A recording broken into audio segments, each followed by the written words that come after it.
काँग्रेसचे माजी प्रदेशाध्यक्ष माणिकराव ठाकरे यांनी पंतप्रधान नरेंद्र मोदी यांच्या पोहरादेवीतील वक्तव्याला विरोध केला आहे।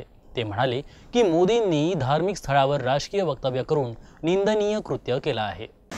की जे सरकार आहे 2.5-3 वर्षापासून कुठल्याही निवडणुका स्थानिक स्वराज्य संस्थांच्या घेतल्या नाहीत। मुंबईसारखी महानगरपालिका असेल, राज्यामधल्या 13 महानगरपालिका असेल, जिल्हा परिषद असेल, पंचायत समित्या, नगरपालिका असेल, ह्या कुठल्याही निवडणुकीला सामोरं जायचं धाडस सुद्धा या सरकारचं नाही आहे। त्याबद्दल मात्र नरेंद्र मोदीजी अवाच्य एक शब्द सुद्धा त्यांनी बोलले नाही